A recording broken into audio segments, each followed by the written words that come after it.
हैं कि आकाश मार्ग से विमान पर विष्णु पार्षदों की साहत धुंधकारी बड़ा दिव्य चेहरा लेकर आ रहा। कहाँ पहले प्रेत था काला कलोटा, लेकिन इस बार विष्णु पार्षदों के साथ बड़ा कंचन आभा लेकर आ गए। जैसे गोकर्ण जी महाराज देखते हैं कि भैया ये बीच कथा में कहां से कौन आ रहा है, एक विमान आ रहा है, कौन है इसमें, तुम कौन हो? धुंधकारी जवाब दिया, भैया आप मुझे पहचाने नहीं, पर मैं ही आपका भाई धुंधकारी हूँ। ऐसी बड़ा विचित्र लीला, अजब तुम्हारा चेहरा ही बदल गया। बोले भैया मेरी मुक्ति हो गई है, मेरा प्रेत जोनी छूट गया है। आपके श्रीमद् भागवत महापुराण की कथा को श्रवण करने से सज्जनों, देखिए कपड़ा जब गंदा रहता है, जितना ज्यादा गंदा है उसको उठा के पटक तुरंत उसका मल साफ हो जाता है। देखिए विद्यावतम भागवते परीक्षा, इस कथा को श्रवण करने से तन मन पवित्र हो जाता है। एक माता जी ने प्रश्न किया कि विमान धुंधकारी के लिए आ गया महाराज, तो हम लोगों के लिए विमान क्यों नहीं आए? हम लोग 50 कथा सुन चुकी है। आज तो विमान का माने तो माता जी समझिए, महाराज जी बोले कि माता जी विगता मान विमान, कथा को श्रवण करने के बाद आपके मन से मान सम्मान अभिमान के लालसा निकल जाए। सब हिमान प्रदयाप यमानी, सीय राम मैं सब जग जानी, करूं प्रणाम जोर जुग पाने। सज्जनों, सबको मान सम्मान दीजिए, आपको मिले या मत मिले। जाहिर सी बात है, जो दूसरों को सम्मान देगा उसको सम्मान मिलेगा, उसका सम्मान भगवान करेगा।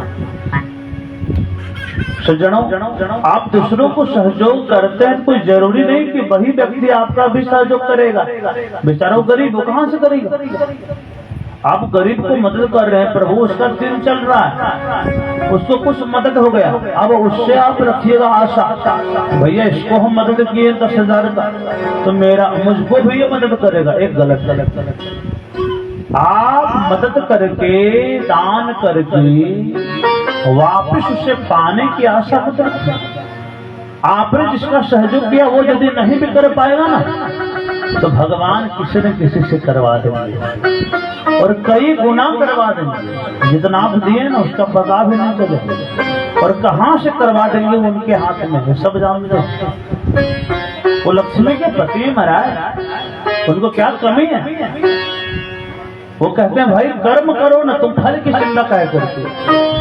हम लोग फल की चिंता पहले कर देते हैं। भैया पैसा है दान कर देंगे, मेरा कैसे चलेगा? अरे भैया चलाने वाले तो हम हैं, तुम क्या चलाओगे? अरे तुम किसी को क्या दे सकते हो? अरे भाई तुम मदद तो करो, हम है ना। विश्वास कर दी हो, बिना विश्वास काम नहीं चलता। महाराज गोकर्ण जी महाराज धुंधकारी को देखे, बोले वाह बड़ी सुंदर बात। विष्णु पार्षदों को बोले भैया 4 हाथ वाले भैया थोड़े इधर आइए। 4 भुजाधारी थे ना विष्णु के पार्षद, तो भैया इधर आओ। क्या बात है गोकर्ण जी महाराज? बोले अत्रैव बहवः सन्ति श्रोतारो मम निर्मला, आदितानि विमानानि न तेषाम्। भैया क्या बात है? अत्रे बहवः सन्ति, अत्र स्थानम बहुनां भक्तानां तिष्ठन्ति कथा श्रवन्ति। महाराज एक भक्त तो है नहीं, बहुत सारे भक्त। अब एक भक्त के लिए मलाई रबड़ी मना दें तो और तो मुंह ताकेगा, तो प्रश्न करेगा महाराज कि हम कौन सा बैरी थे प्रभु, एक के लिए आपने विमान ले आया, तो यहाँ क्या 2 काम सबके पास नहीं है क्या? केवल धुंधकारी ने ही कथा सुना? और भक्तों के पास कान नहीं है? नहीं महाराज, सब क्यों बोलते? तो क्यों सबके विमान आप लेकर नहीं आए? तो महाराज देखिए, श्रवणश्च विभेदेन फल भेदो प्रसंस्थितः श्रवणं तो कृतं सर्वैः न तथा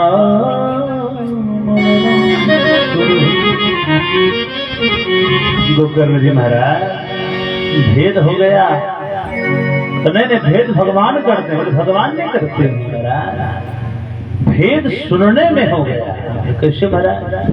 सबों ने कथा सुनो, गारंटी कर सकते नहीं, सुने हैं तो हजारों ने, लेकिन चिंतन केवल धुंधकारी ने किया है। कथा सुनने से केवल मान लीजिए हाजिरी लगा दिए महाराज, आप यहाँ बैठे, आपका मन कथा श्रवण कर रही है कि नहीं, वो तो ध्यान रखिए। आप यहाँ पर बैठे, आपका मन क्या यहाँ पर है? यदि नहीं है महाराज तो कथा कहाँ समझ में आने वाली है? गोकर्ण जी महाराज, कथा सबों ने सुनी, मैं मानता हूँ, लेकिन चिंतन मनन केवल धुंधकारी ने किया है। सज्जनों, हम लोग मनन नहीं कर पाते, चिंतन नहीं कर पाते। यहाँ पर श्रवण की, अरे देखिए कथा का पद्धति क्या है श्रवण करने का? पहले सुनिए, आपने सुन लिया, अब घर जाके इसी को मनन कीजिए। घर जाके हम लोग दूसरा चीज मनन करने लगते हैं। घर जाएंगे, किसी के घर में सब्जी थोड़ा कम टेस्ट रहेगा, तो आज कम टेस्ट कैसे बने? पहले तो ये बताओ। बोले महाराज, स्वामी पंडित जी बोले कथा सोच रहे, कथा बाद में, तो बताओ सब्जी पहले तुम बनाती होगी महाराज। तो मनन दूसरे चीजों पर हम लोग करने लगते हैं, लेकिन नहीं, आपने जो कथा सुने हैं, अच्छा आप कहिएगा कल सोचेंगे, कल कभी नहीं हुआ। काल करे सो आज करे, आज करे सो जब, कल की बात नहीं, आज करो, अभी करिए। यहाँ पर कथा सुने, घर जाके सोचिए कि मैंने क्या सुना, और सोचिए, चिंतन के उसके बाद उतारिए अपने जीवन में कि अभी तक तो ये बात मेरा जीवन में नहीं हो रही है, अब इसको मुझे उतारना है, इसको मुझे करना है। यहाँ आपने सुना कि सच बोलो, यहाँ आपने सुना बड़ों को आदर दो, यहाँ आपने सुना माता पिता की सेवा करो, यहाँ आपने सुना दूसरों को मदद करो, यहाँ आपने सुना है शास्त्रों के अनुसार किया, असहाय को सहायता प्रदान करो, यहाँ आपने सुना है भूखे को भोजन। लेकिन महाराज वहां पर जाने के बाद आपने अपना दिमाग ही बदल दिया कि दान करेंगे तो मेरे पास क्या रहेगा, भिखारी होना। दूसरे को भोजन खिलाऊंगा तो मुझे भूखा रहना है क्या? अपना बुद्धि लगाने लगेगा, परिवर्तन कैसे होगा? लेकिन इसको जो उतारिएगा तो आपका जीवन दिव्य हो जाएगा, इसमें कोई संशय की बात नहीं। और वृंदावन बिहारी लाल की जय। महाराज अब जो है गोकर्ण जी महाराज विष्णु पार्षदों को कहते हैं कि बहुत सुंदर बात है प्रभु, आपने समझाया, भेद हो गया, समझने का फेर है।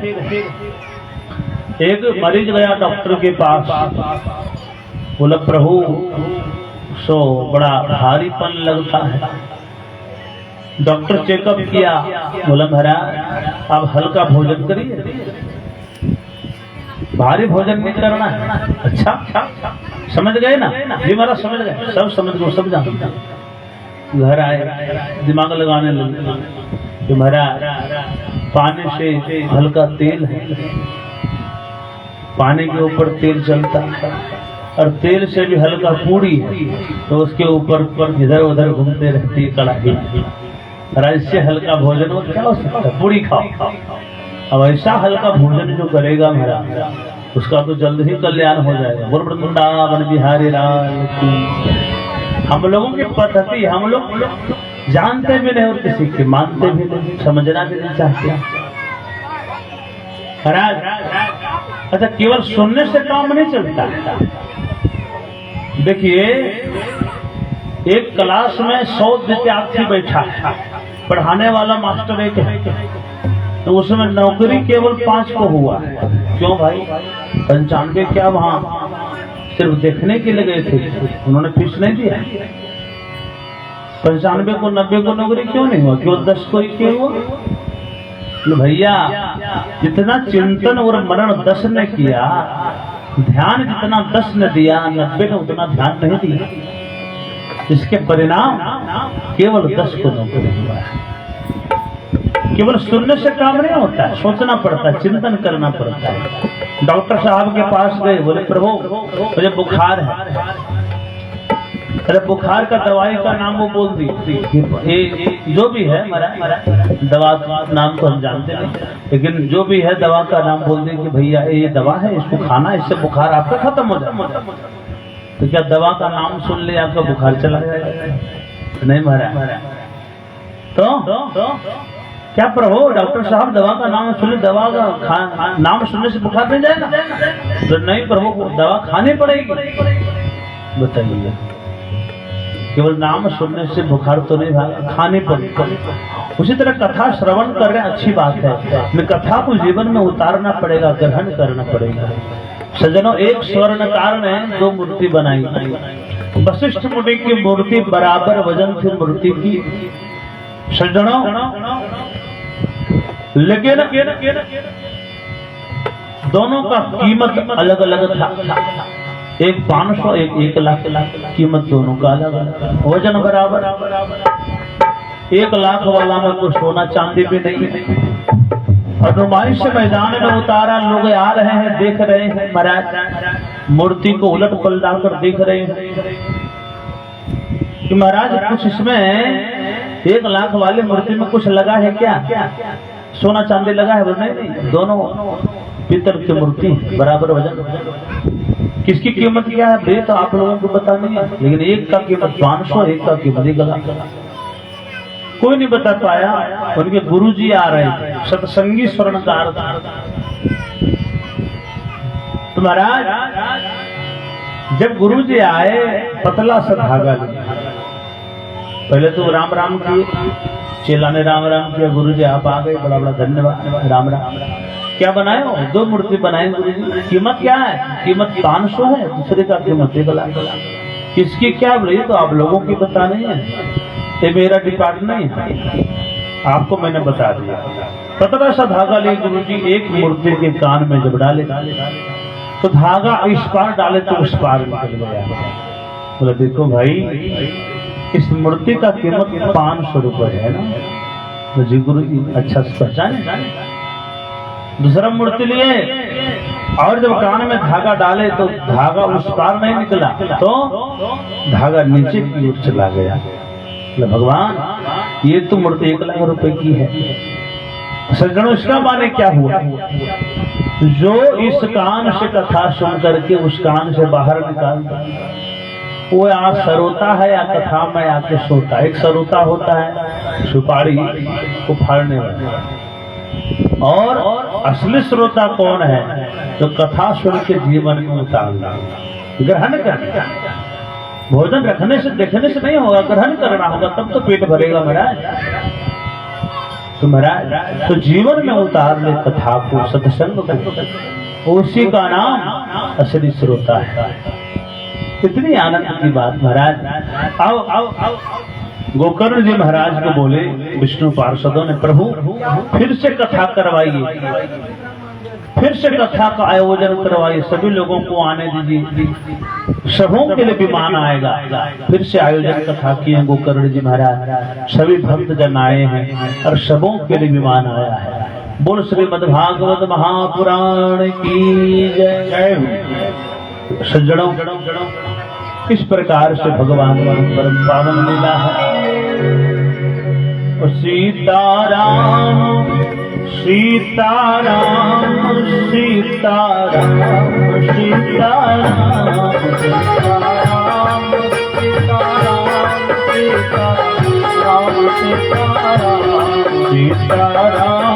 सीताराम सीताराम सीताराम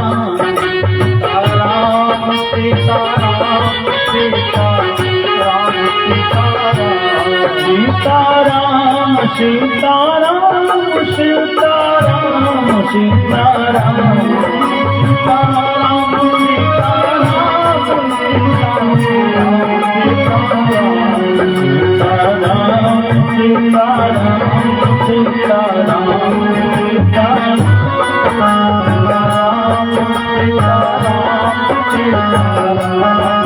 जय हो।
बोल सियावर रामचंद्र की जय। महाराज अब कथा को सुनने से धुंधकारी को प्रेत जोनि से मुक्ति मिल गई। सज्जनों, एक और व्यास जी महाराज अपने सरस्वती नदी के तट पर एक शिला के ऊपर बैठे हुए थे। व्यास जी महाराज जब ध्यान लगाए तो बड़ी दिव्य दृष्टि देखने की उनके पास क्षमता थी प्रभु, क्योंकि तपस्वी थे, पाराशर नंदन थे महाराज, साक्षात ज्ञान के भास्कर थे। जब देखे महाराज के घोर कलयुग आ रहा है, बड़ी विचित्र दुर्दशा हो जाएगी, लोगों की कल्याण कैसे होगा भक्त जनों का। महाराज बड़े उदास भावना से प्रभु, और उसी समय उनकी कुटिया में श्री नारद जी महाराज का आगमन हो गया। नारायण नारायण श्रीमन नारायण नारायण नारायण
मेवा जागे सास बिटुर घर पावन हर हो सास बिटुर घर पावन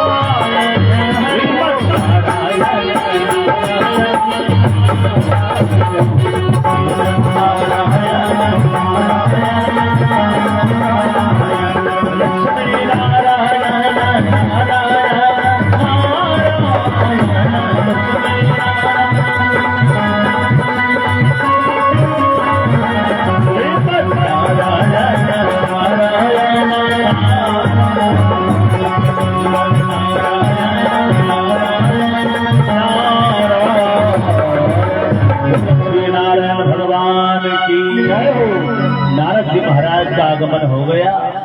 प्रभु पहले तो व्यास जी महाराज आसन दिए, अर्घ दिए, आचमनी दिए, भोग लगाए महाराज। तो नारद जी महाराज देखते हैं कि व्यास जी महाराज का चेहरा उतरा है, जिन्होंने 4 वेदों की रचना कर दिया, पंचम वेद महाभारत की रचना कर दिया, 1.25 लाख श्लोकों वाला ग्रंथ, प्राणियों के कल्याण के लिए, अपने लिए तो कुछ किए नहीं, प्राणियों के कल्याण के लिए 17 पुराणों की रचना कर दी महाराज, फिर भी आपका चेहरा उदास क्यों? नारद जी महाराज बोले, प्रभु क्या बात है, आपका चेहरा उदास क्यों है? व्यास जी महाराज बोले, प्रभु इसका कारण तो आप ही पता लगा सकते, मेरे पास तो कुछ पता नहीं मेरा।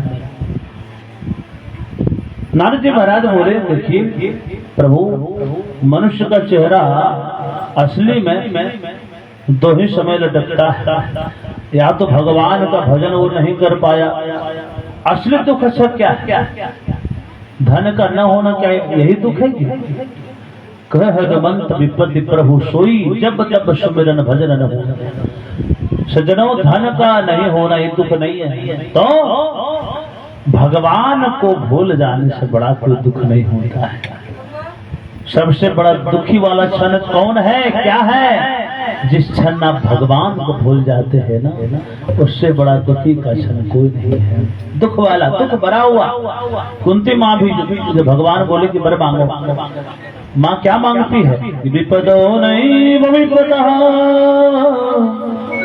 संपदा नहीं संपदा, विपदा विस्मरण विष्णु, संपद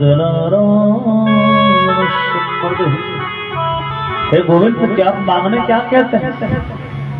प्रभु, जब तक मेरे पास भयंकर दुख था, मेरे पुत्र सभी दुखी थे, रहने का घर नहीं था, रहने का ठिकाना नहीं था, खाने का ठिकाना नहीं था, 5 पांडव दुखी थे, हम लोगों को बाहर निकाल दिया गया, वन वन में भटकते रहे, तब तो प्रभु आप हम लोगों के साथ में थे, क्या दुख नहीं ढहा कौरवों ने हम लोगों के ऊपर, आपने सदैव साथ दिया प्रभु। और आज आप जब मेरे पुत्र का राज्याभिषेक हो रहा है तो आप कहते हम जाते द्वारका, क्या प्रभु केवल आप दुख में ही साथ में रहते हैं क्या? यदि आप दुख में साथ में रहते हैं प्रभु, तो मुझे दुख ही प्रदान कर दीजिए। दुख मांगना कुंती मांगना, क्योंकि कहता है, क्या कहा जाए सज्जनों, दुख में सुमिरन सब करे, सुख में करे न कोई, और जो सुख में सुमिरन करे तो दुख का है।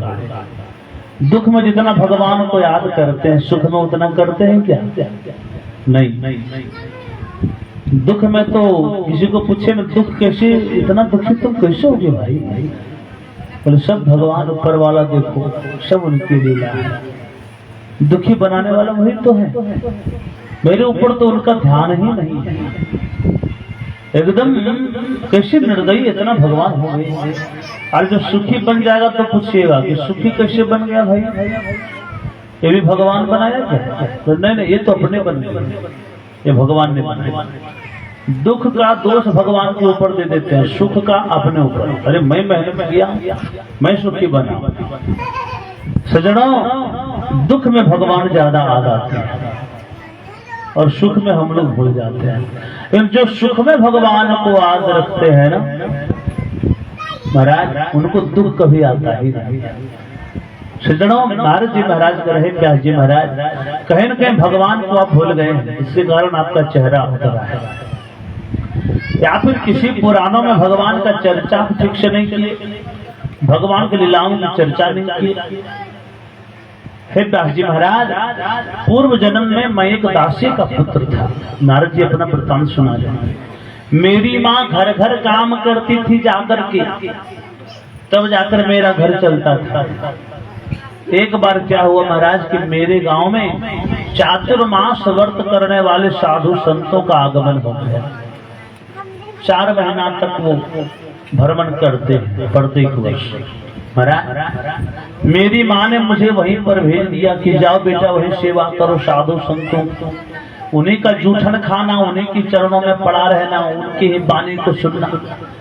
मैं सेवा करने लगा महाराज, मेरा मन रम गया भगवान की कथा, साधु संतों के चरणों में पड़ा रहता था, मस्त से मस्ती धुन में झूमता था महाराज। अब समय आ गया संतों को जाने के, और संत लोग सारे महात्मा लोग जब जाने की तैयारी करने लगे तो मेरा हृदय दिल धक धक करने लगा कि मैं कहाँ जाऊंगा। संतों के साथ मैं रहा, पला बढ़ा, 4 महीने तक कृष्ण रस में रम गया। अब वो कथा नहीं मिलेगी, वो सेवा नहीं मिलेगा, मेरा जीवन कैसे चलेगा। धड़ाम से गिर गए महंत जी के चरणों में, बोले गुरु जी शांति बनाए हुए रखें, बच्चे भगवान का रूप होते। वृंदावन बिहारी लाल की जय। प्रेम से शांति बनाए हुए रखें। तो इस प्रकार से महाराज भगवान के महंत जी के चरणों में जब ओ नारद जी महाराज गिर गए, बोले बेटा मैं तुमको साथ में नहीं ले जा सकता, क्योंकि तुम्हारी माँ अकेली है, और तुमको हम लोगों के शरण में इसलिए सौंप दिया था कि सेवा करना पड़े रहे। यदि मैं तुमको ले जाता हूँ, तुम्हारी माँ कहेगी कि बुढ़ापा का सहारा महात्मा जी ले गए, इसलिए बिना माता जी की आज्ञा के आपको मैं नहीं लेकर जा सकता, जाओ आज्ञा। नारद जी महाराज जान गए कि वो आज्ञा नहीं देगी मेरी माँ। महाराज तो बोले प्रभु कुछ उपाय बताइए, मेरी माँ तो आज्ञा नहीं देगी। तो महात्मा जी वहां द्वादशाक्षर मंत्र का उपदेश दिए कि ओम नमो भगवते वासुदेवाय, ओम नमो भगवते वासुदेवाय, ओम नमो भगवते वासुदेवाय, ओम नमो भगवते वासुदेवाय, ओम नमो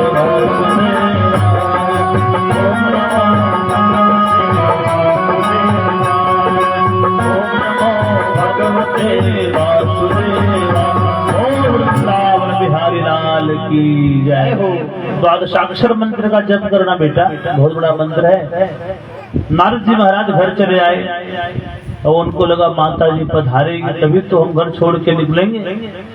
महाराज प्रत्येक दिन वो नहा धो करके टीका चंदन लगा करके माला लेकर बैठ जाते थे और जप करने लगते थे। माता जी जब देखती थी तो धड़कन तेज हो जाता था, कहीं मेरा बेटा बैरागी ना हो जाए, अच्छा मेरा बेटा चोर हो जाए चले जाए, डाकू बन जाए चले जाए, बेईमान बन जाए चले, लेकिन कहीं जोगी न बन जाए, महाराज कहीं संत न बन जाए। ऐसा डर नहीं पालना चाहिए। आपके कुल में अगर एक भी भगवान का भक्त बन गया ना तो 21 पीढ़ी आपका तर जाएगा महाराज।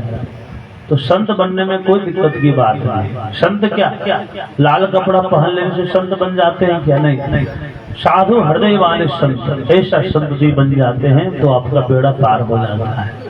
सज्जनों, अब जो भी कुटुंब आते नारद जी महाराज के माता जी सबों को बोलते कि महाराज मेरे बेटे के लिए कोई योग्य कन्या ढूंढ करके लाओ, जल्द ही विवाह करवाना है, नहीं तो कहीं बैरागी न बन जाए, मेरा कुल खानदान के वंश कौन बढ़ाए।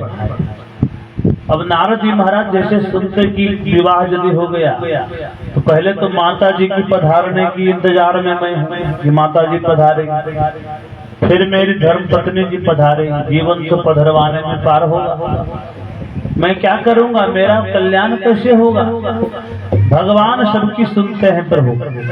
एक दिन उनकी माता जी आ रही थी सेवा करके, दासी का काम करके, तो मार्ग में किसी सर्प ने डस दिया, माता जी की मृत्यु हो गई।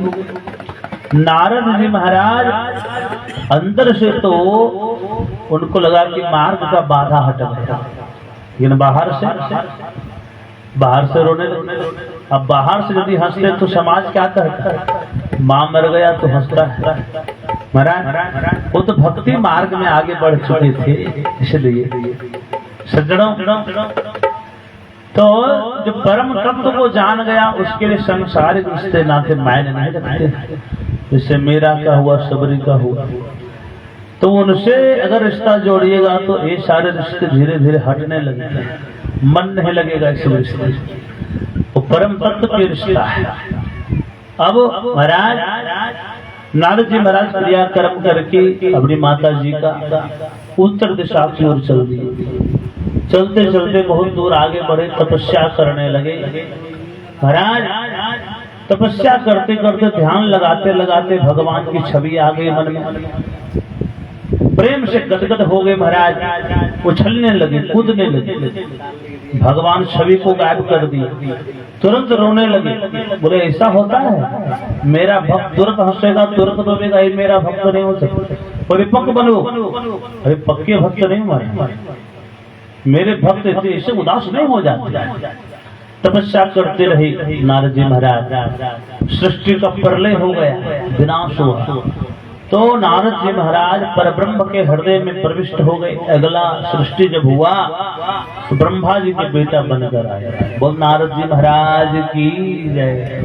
सज्जनों तो संत के प्रभाव से संतन के संग लाग रे तेरी अच्छी बने, संतन के संग लाग तेरी अच्छी बने, संतन के संग लाग तेरी अच्छी बने।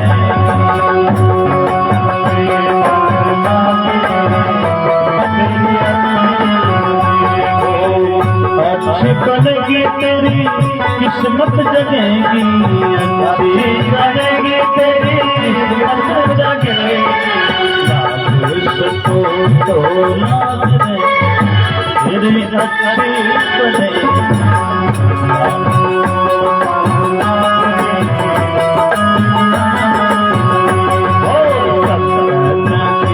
संग लाग रे तेरी अच्छी बनेगी।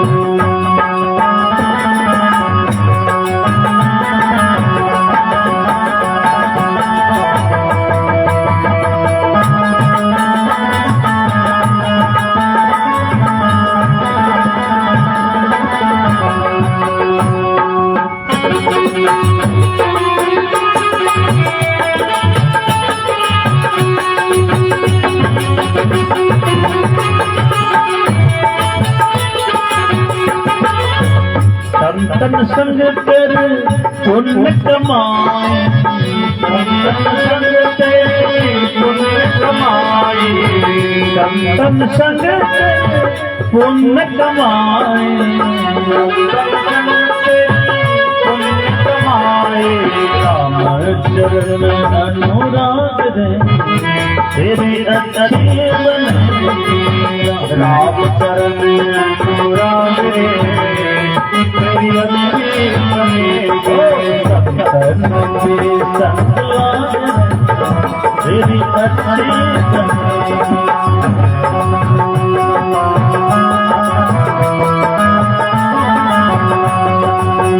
जय हो।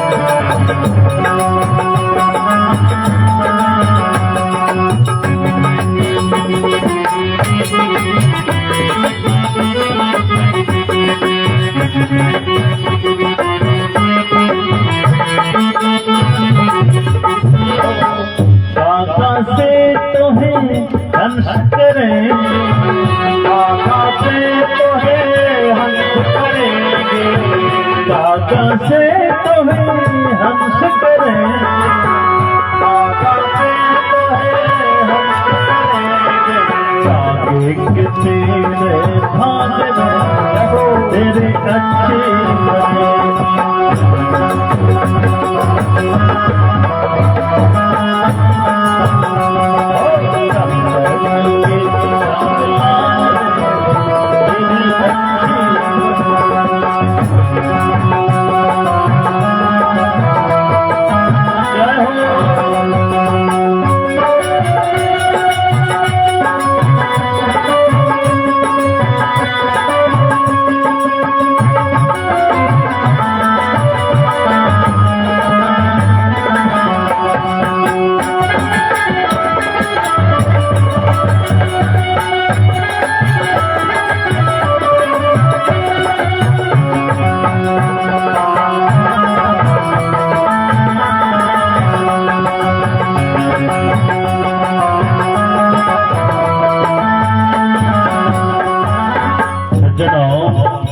संतों की संगति इतनी दिव्य है। कागा से तो हर्ष करेंगे, कागा मने तो हुआ जब दिख भी जाए बैठ जाए बड़ा मन में थोड़ा संदेह रहता है, लेकिन वही हंस कितना सुंदर मोती चुगने वाले तो हंस बना देता है। हम लोग विषयों में डूब करके कौआ बन गए, भेड़ा बन गए, लेकिन अगर संतों की संगति लगेगी तो हम लोग भी दिव्य मानव बन गए। और क्या भाव है, मोहन शाम में बहुत दिन सोया, बहुत दिन सोया, मोहन शाम में बहुत दिन सोया, मोहन शाम में बहुत दिन सोया, जाग सको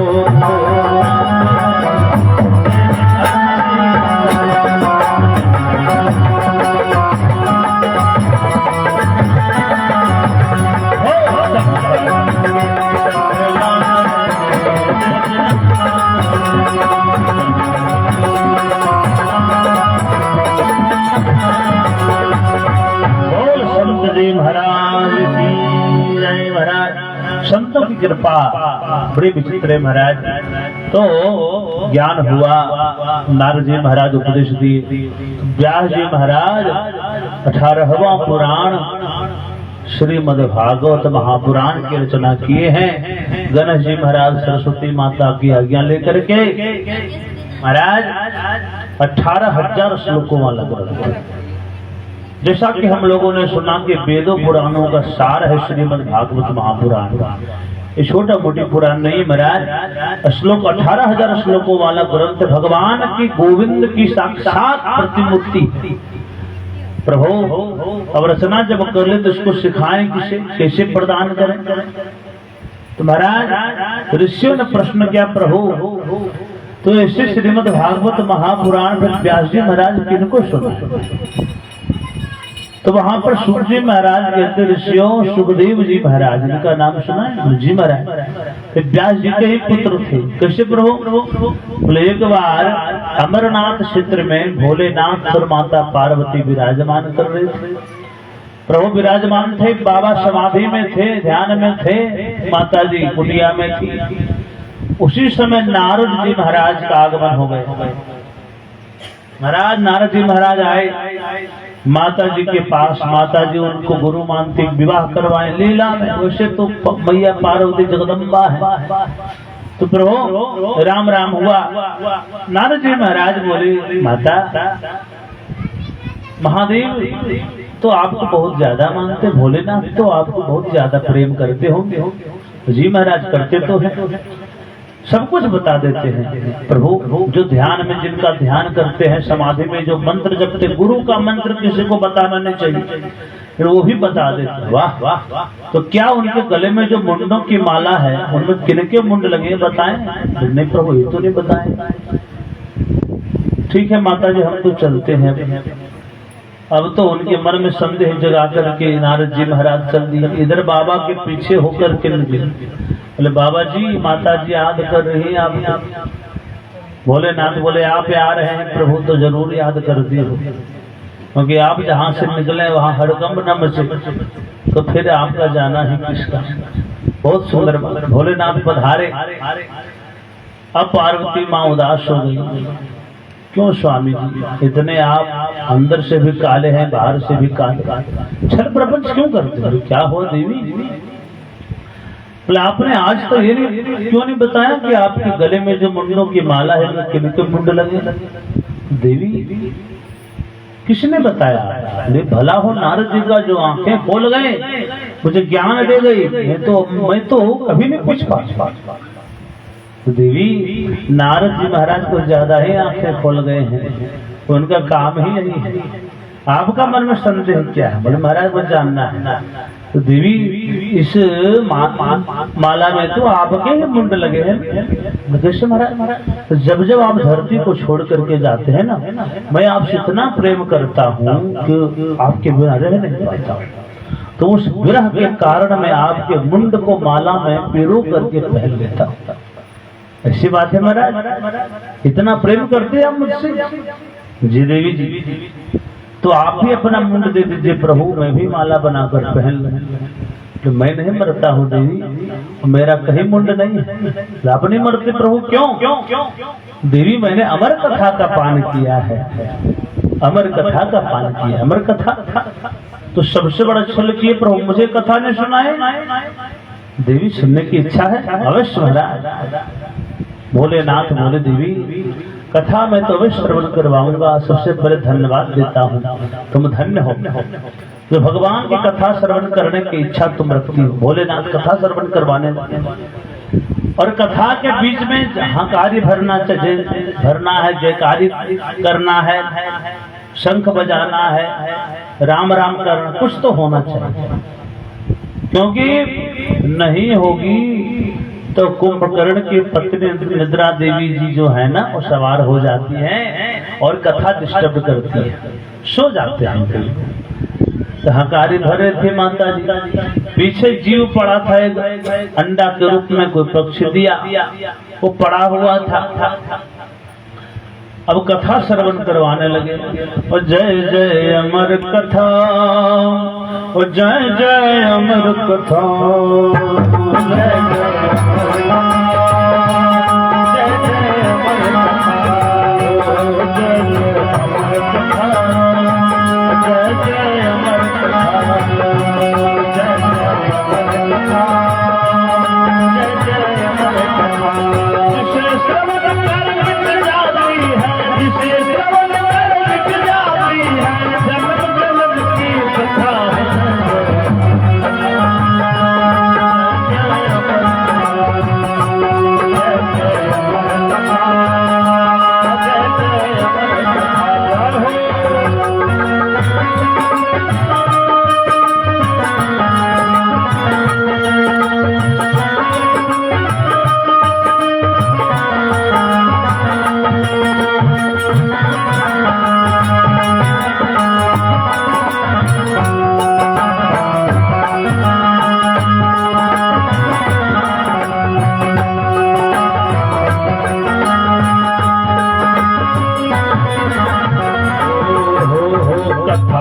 सकल लोक हितकारी सोए को संध्या शैल कुमारी,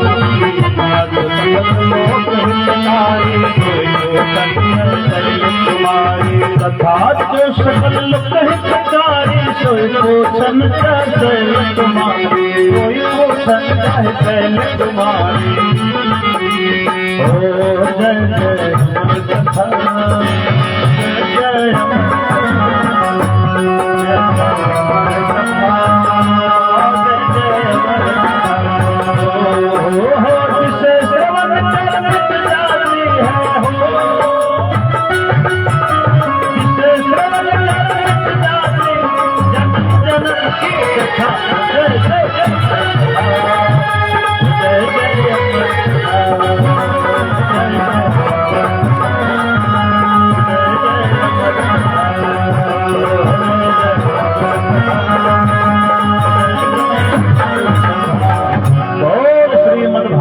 महापुराण की।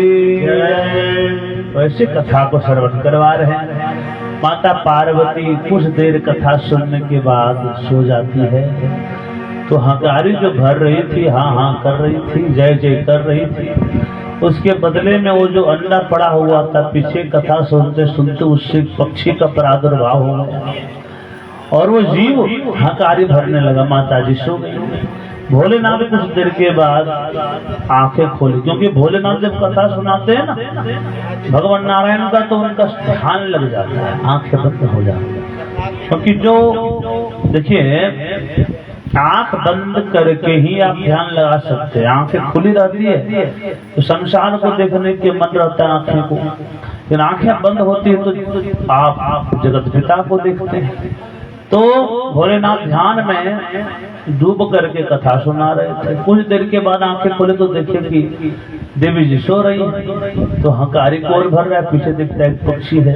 भगवान तुरंत वहां पर अपना त्रिशूल लेकर के दौड़े हैं मारने के लिए। महाराज ब्याह जी की श्रीमती जी जमाई ले गई थी तो मुख मार्ग से उनके उदर में प्रविष्ट हो गई सुख पक्षी। महाराज तो यहाँ पर किसी ने पूछा भोलेनाथ मारने के लिए क्यों दौड़े प्रभु, क्या क्या गड़बड़ी कर दिया पक्षी? तो गड़बड़ी किया कथा सुनना पाप है? तो नहीं, कथा सुनना तो पाप नहीं, लेकिन चोरी से छुप कर कथा सुनना भी एक दोष वाली बात है।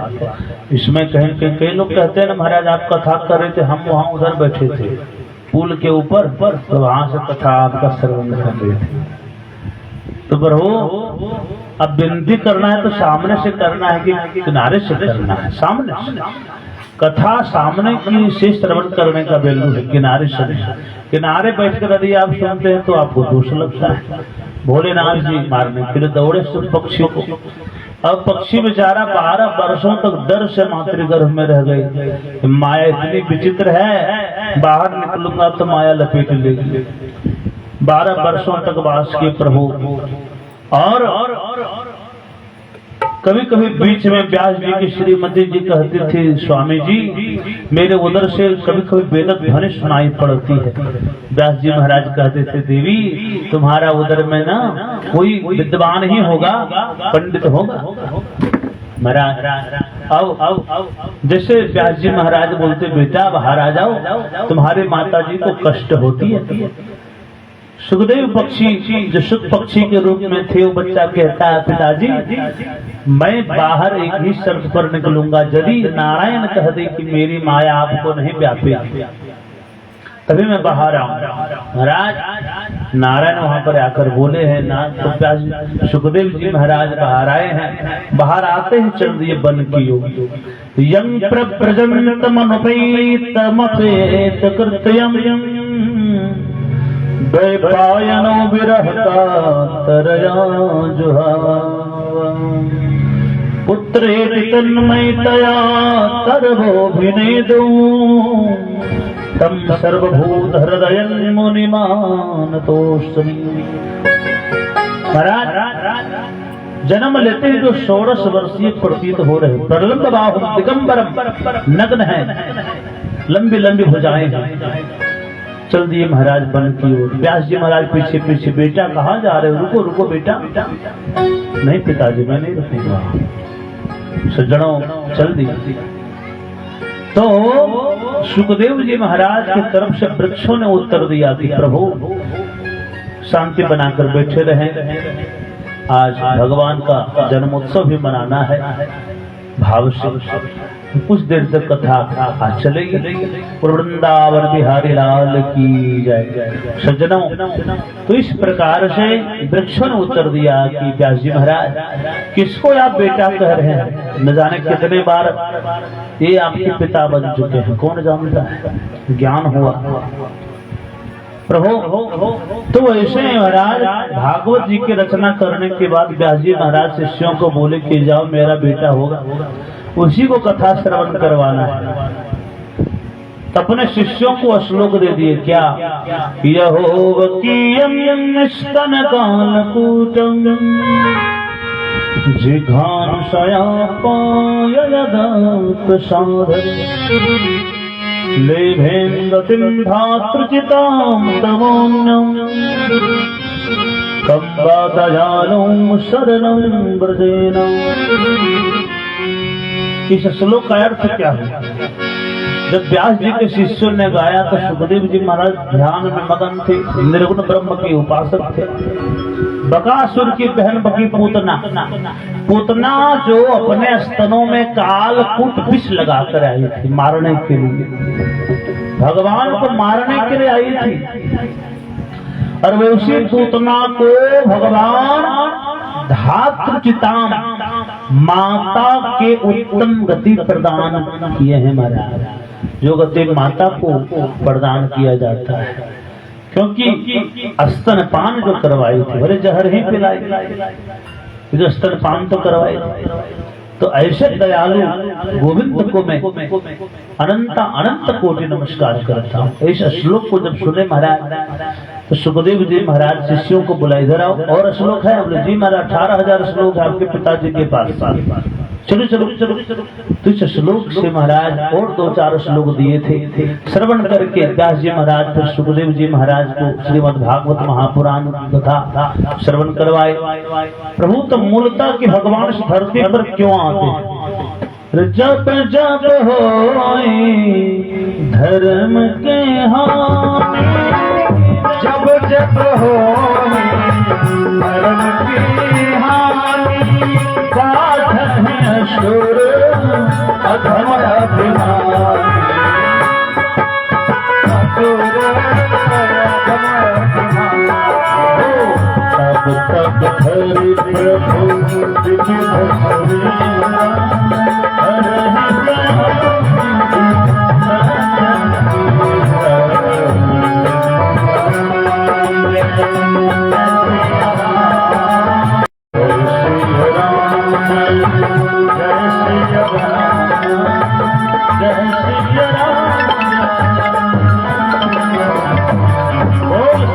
सरकार की भगवान जब जब होई धर्म का उत्थान कैसे होता है सज्जनों? जब धर्म कम करने लगते हैं हम लोग, दान पुण्य कम करने लगते हैं, भगवान का भजन कीर्तन कम करने लगते हैं, तब अधर्म का उत्थान होने लगता है। ज्ञान को नहीं प्राप्त कीजिएगा तो अज्ञान तो बढ़ ही जाएगा ना महाराज, कमाइएगा नहीं खर्चा तो बढ़ ही जाएगा। वृंदावन बिहारी लाल की जय हो। तो अधर्म धर्म का जब लोप होने लगता है तो अधर्म बढ़ने लगता है। तो पृथ्वी माने को पाप भूमि से भारी, जल से पतला ज्ञान है पाप भूमि से भारी, और कलंक काजल से काली। कलंक क्या है? काजल से भी ज्यादा काला है। काजल तो आप मिटा भी सकते हैं, और कलंक जब लगता है बहुत समय लगता है। तो पाप भूमि से भारी, पाप जब बढ़ने लगता है पृथ्वी माँ घबरा जाती है और गौ का रूप धारण करके विष्णु भगवान के पास चले जाती है, त्राहि माम त्राहि माम। तब भगवान जब पृथ्वी माँ घबरा जाती है तो जल्द अवतार ले लेते हैं कि अब कोई उपाय नहीं है, अब जाना। तो सभी देवी देवताओं को सांत्वना प्रदान करने लगता है। ऐसा ही उग्रसेन का बेटा कंस महाराज कम बड़ा अत्याचारी नहीं था, बहुत बड़ा अत्याचारी था। सज्जनों, जब असुरों को देवताओं पर विजय पाना होता है, देखिए दुश्मन पर अगर विजय पाना है तो उस समय हमला करनी चाहिए जब वो कमजोर हो। जब कमजोर पड़ जाए तो उस पर जो भी हमला करता है उसको विजय प्राप्त होता है। सज्जनों, असुरों को जब भी विजय प्राप्त करना होता है देवताओं पर, हवन पूजा पाठ जब तक बंद करा देता है। कोई हवन नहीं करेगा, कोई पूजा पाठ नहीं करोगे, नहीं तो मार दूंगा। तो देवताओं का भोजन क्या है? आप जो स्वाहा कहते हैं, स्वाहा करते हैं ना पूजा पाठ यज्ञ में अनुष्ठानों में, वही देवताओं का भोजन है। यदि आप मन से करते हैं तो वही देवताओं को पुष्ट करता है, और तभी वो देवी देवता सारे संसार को चलाते हैं, संसार का पालन करते हैं।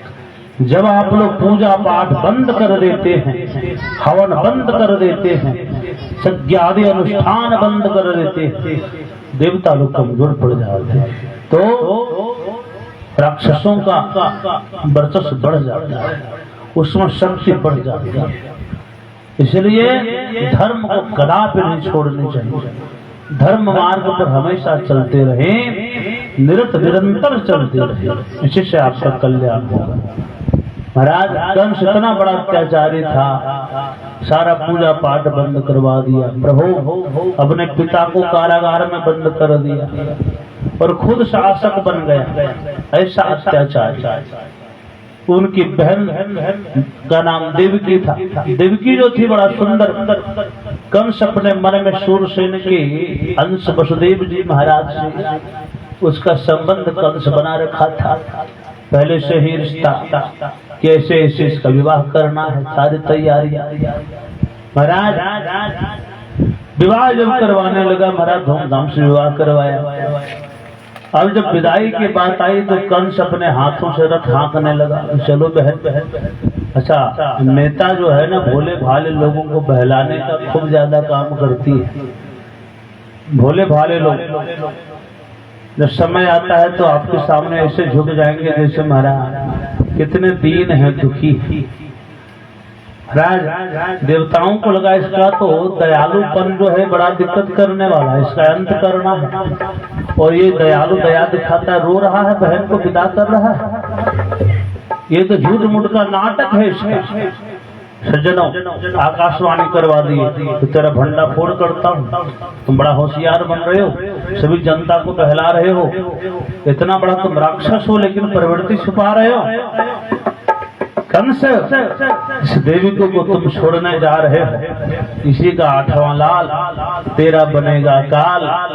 ये सुनकर कंस का आंख हो गया लाल। फिर तुरंत उठा लिया अपना वो तलवार। अपनी मृत्यु का नाम सुनते ही लाल हो गया। तलवार उठा के देवकी के गर्दन पर, आज तेरा अंत कर दूंगा, न रहेगा, बांस न बजेगी बांस। वसुदेव जी महाराज बोले, क्या कर रहे कंस जी महाराज? हे राजा धीराज महाराज, अरे एक राजा अगर स्त्री पर हाथ उठाएंगे, समाज क्या कहेगा, राष्ट्र क्या कहेगा, लोग क्या कहेंगे, आपकी बदनामी होगी। ये तो बात सही कर रहे हो, पहली बार जीवन में सही बात किया वसुदेव जी महाराज। तो देवी महाराज, आपको डर तो इसके पुत्रों से है, देवकी से तो है नहीं। मैं प्रण लेता हूँ कि आज के बाद जितने भी संतान मेरे होंगे, मैं अपने इच्छा से आपको सौंप दिया करूंगा। कारागार में बंद करवा दिया महाराज। समय आया, पहले संतान हुई, वसुदेव जी महाराज लेके गए कंस के पास। जी महाराज, क्यों लाए? पहला संतान है, कोमल है, इसको मार के मुझे क्या फायदा? मेरी शत्रुता तो 8वीं संतान से, मेरा दुश्मन तो वो है। अरे वाह, बहुत बढ़िया विचार। वसुदेव जी महाराज पुत्र लेके चल गए। तभी देवताओं का दिमाग खटका, ये तो इतना दया कभी कभी दिखा देता है, इसको तो जल्द अंत करना है। और पाप का घड़ा भी भरेगा नहीं तो अंत कैसे होगा? लेकिन जिसको अंत होना है, पतन होने के बहुत सारे कारण हैं। लेकिन जो भगवान का विरोध करने लगे, साधु संतों का विरोध करने लगे, समझिए उसका अंत समय बहुत नजदीकी आ चुका है। पाप का घड़ा जब भरता है तभी तो फूटेगा, तभी तो अंत होगा। नारद जी महाराज आगे कमल का फूल लेकर कंस के दरबार। तो क्या बात है राजा धीराज महाराज? कंस क्या कर रहे हैं? ये कुछ नहीं। प्रभु आइए, देवर्षि जी महाराज आए। तो ये देख रहे हैं क्या है? ये तो कमल का पुष्प है। इसमें 8वीं पंखुड़ी कौन है और पहली कौन है महाराज? तो जहीं से गिने वही पहले, वही 8वीं महाराज। कुछ पता नहीं चले। बोले आपके लिए पहली संतान है, हो सकता है देवताओं के लिए यही 8वां है। महाराज भय हो गए। लाओ लाओ लाओ संतान को लाओ। वसुदेव जी महाराज जल्दी लाओ, हो सकता है कुछ ठिकाना नहीं। धड़ाम से पटक दिया महाराज। 6 संतानों को इस तरह मारे हैं कंस ने।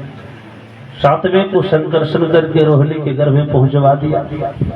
महाराज 8वें गर्भ के रूप में भगवान ने जोग माया को आदेश दिया, जाओ यशोदा जी के यहाँ तुम प्रकट हो और इधर मैं पहुंचूंगा नंद वसुदेव जी के द्वारा, उधर तुमको लेकर के आएंगे, अपना स्थान पकड़ो क्योंकि पूजी जाओगी, मेरे काम में सहयोग करोगी तभी तुम्हारा पूजा हो, दूसरा कोई उपाय नहीं।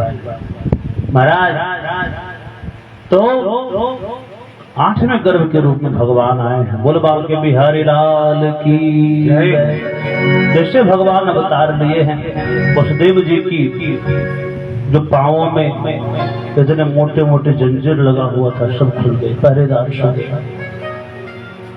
ध्यान वहां पर किए महाराज, स्तुति किए हैं। वसुदेव जी महाराज उनको एक पात्र में लेकर जमुना जी पार करके जमुना जी मार्ग में दिए हैं, चल गए भगवान गोकुल वसुदेव जी महाराज।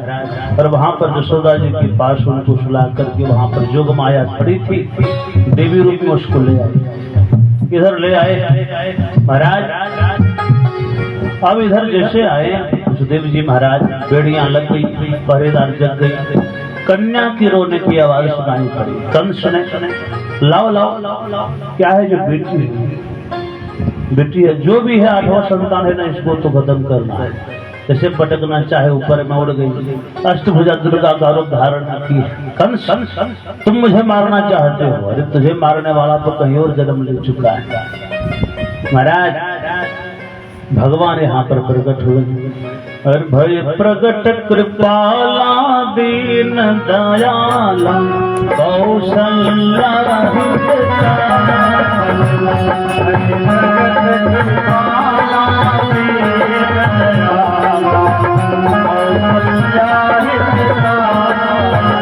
हर्षित मातारी मुनि मनहारी अद्भुत रूप निहारी लोकनय विरामा तन घन श्यामा विजयायुध भुज चारी भूषण बनमाला नयन विशाला शोभा सिंधु खरारी सहकुली कर जोरी स्तुति तोरी विधि करहु माया गुण ज्ञान सीतय माला वेद पुराण धरा करुणा सुख सागर सब गुण यागर जहि गावहि श्रुति मम हित लागी तनय अनुरागी प्रकट भयो श्रीकृष्ण माट मिटाया निरमित माया रोम रोम प्रतिवेद रहे सोम मयूरवासी उपहासी सुनत फिर मत फिर न रहे उपजा जब जाना प्रभु मुस्काना चरित बहुत विधि न कहे कही कथा सुनाई मात बुझाई सही प्रकार सुत प्रेम माता तुम बोली सोमति डोली सजहु सात यह रोपाई जैसे सुलीला अति प्रियशीला यह सुख पर मथनो सुनि बचन सुजाना रोदन ठाना होई बालक सुरभोपा यह चरित गावै हरि पद पावै न परहि भव विप्रधेनु सुर संत हित लीन मन जय अवतार निज इच्छा निर्मित तनु माया गुण बोल श्री कृष्णचंद्र जी महाराज की जय हो। भगवान जैसे वहां पर अपनी छवि दिखाए महाराज, तो देवी की माँ वहां पर प्रार्थना करी, प्रभु 100 ऐसे 4 हाथ लेकर कोई जन्म नहीं लेते हैं प्रभु, 2 हाथ में आई कपड़ा लेकर कौन जन्म लेते हैं प्रभु, क्या कहेगा समाज, बिना कपड़े के होइए प्रभु, नग्न होइए प्रभु, आप हंस रहे हैं बच्चा रोता है जन्म लेने के बाद कि हंसता है। ये लीला कहे करते प्रभु सुने बचन सुजाना रोदन ठाना, रोने लगे हुई बालक स्वरूप। तो बड़ी दिव्य लीला है भगवान। उधर गोकुल में भगवान पहुंच गए हैं, एकदम चकाचक। वहां पर नंद बाबा तो वहां पर ध्यान में तल्लीन थी कि अब तक तो हुए ना, आगे को पतो ना क्या होगा प्रभु, 60 साल का उम्र हो रहा है। अब जैसे सुनाई पड़ा उनको कि बाबा आप तो पिता बन गए। बाबा प्रसन्न हो गए नंद बाबा, फिर आमोद सब लुटाने लगे, लोग बधाइयां देने के लिए आने लगे भाव से। आप लोग भी एक एक करके दही हल्दी रखा हुआ है, भगवान को टीका लगाएंगे, कुछ भाव समर्पित करेंगे, सर पर कमल जजमान आए एक एक करके। बोल वृंदावन बिहारी लाल की जय। अरे जुग जुग जिय सुललनवा, भवनवा के भाग जागल हो। अरे जुग जुग जिय सुललनवा, भवनवा के भाग जागल हो। ललना लाल हो लगा पे दीपक, मनवा में आस लगल हो। ललना लाल हो लगा पे दीपक, एक एक करके उठ के भाव का टीका लगाइए भगवान। जय हो, बधाई हो, बधाई हो नंद बाबा, बधाई दीजिए नंद बाबा को, नंद बाबा को बधाई दीजिए। बाबा बधाई हो।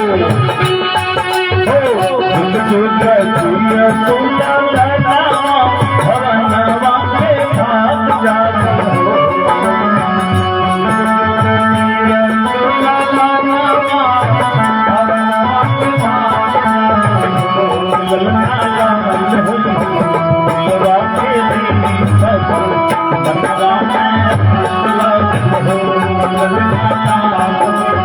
बधाई हो बाबा, बधाई हो।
सुहागिन भागिन तुम अन्न धन लुटाई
कौशल्या के जन्म में अवध में बाजे बजनवा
सरस्वती तो सुनवाना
भगवान इस तरह से गोकुल में अवतार लिए हैं।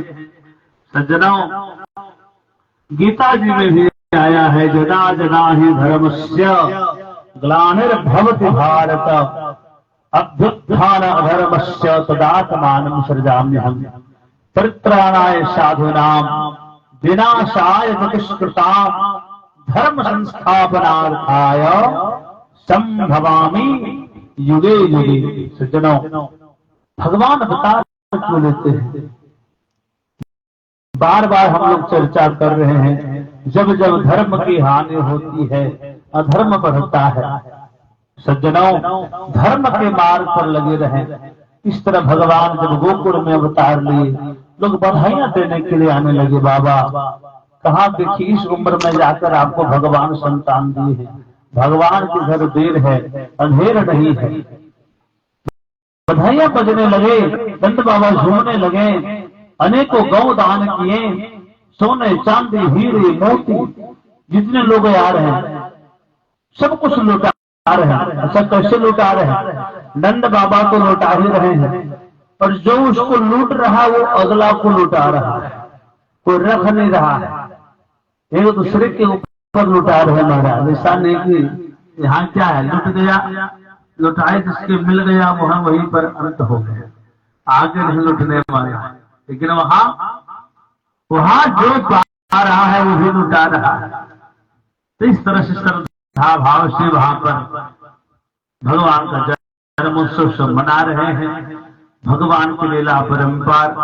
अब देखिए उनके आंगन में बधाई बज रही है, और नंद जी के आंगन में बज रही आज बधाई। नंद जी के आंगन में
मंदिर में झूम लेता है, चल लेता है, हाथों को बजा लेता है, देह को हिला लेता है, देह तो उससे भी नाशवान है, देह तो प्रियमान है।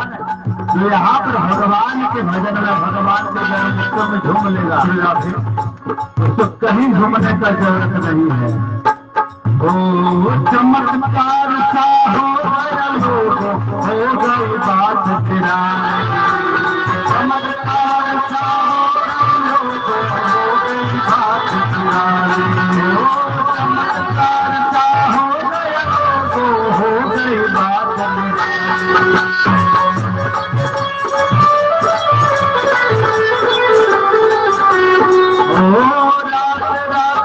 नंद बाबा, रात में नंद बाबा राही हो गई, रात में नंद बाबा आनंद हो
गया।